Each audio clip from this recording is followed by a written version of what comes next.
You know, I'm in a mood, folks. A mood very similar to one I had a couple months ago, where I spent a good 2 weeks simply making videos from your requests, and perhaps it's time to do the same again. So today, Sir Blackwood takes the spotlight in what I'm assuming was likely a joke, but was still taken very seriously by yours truly. A guide on seashells, huh?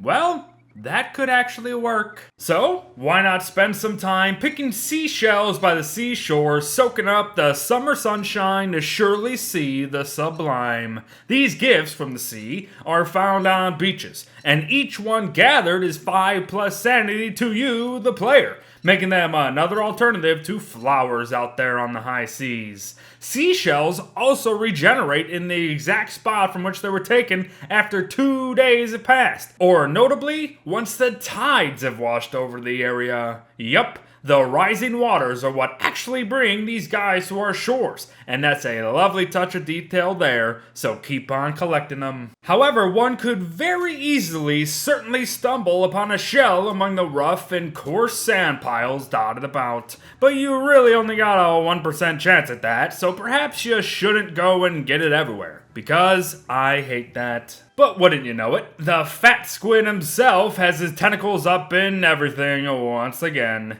Trade him a fish of most sorts for a 23.08% chance at additional shells, along with all the other potential crap he's gonna be throwing at you.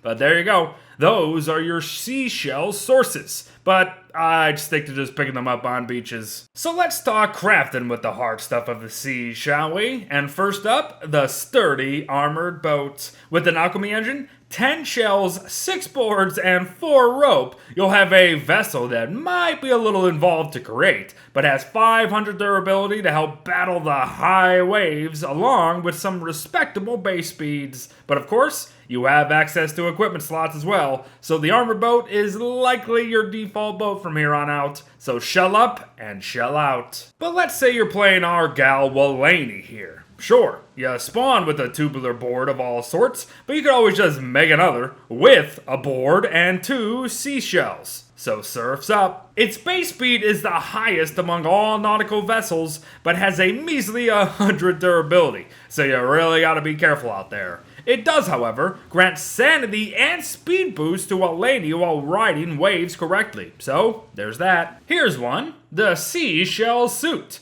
Hate being poisoned from venomous snakes, spiders, and mosquitoes? Well, 10 seashells, 2 seaweed, and a single rope can help you out there.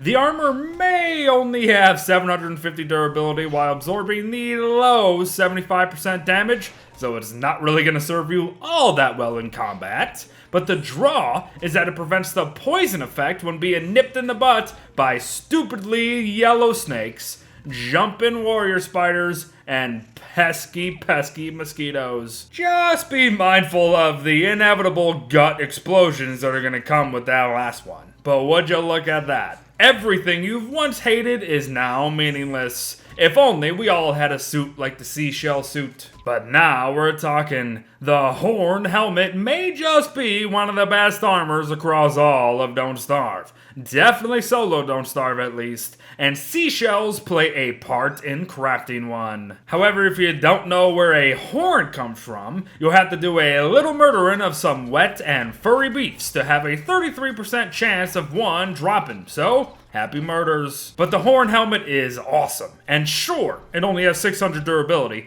but that's still better than a 1 armor, mind you. Plus, it boasts an 85% damage absorption level to boot, only losing to the Shelmet and the Thule Side Crown, both of which are way more involved. And if that wasn't enough, it further prevents poison effects from the venomous snakes, dastardly spiders, and you guessed it, annoying mosquitoes. And it is the only helmet in all of Don't Starve history to be over 20% wetness resistance at 35% total. And that's incredible. Next up, it's time to burn the goopy stuff. You'll need tar, so be sure to create an extractor or 2 to start producing the sticky black stuff. But sadly, I wouldn't advise using it for tar lamps here. They may require little to craft, but they only last as long as a torch at 75 seconds, are not protected from the elements, cannot be refueled, and the light they emit itself is not considerable at all. The only things these have going for them are the fact that they can remain lit while on the ground,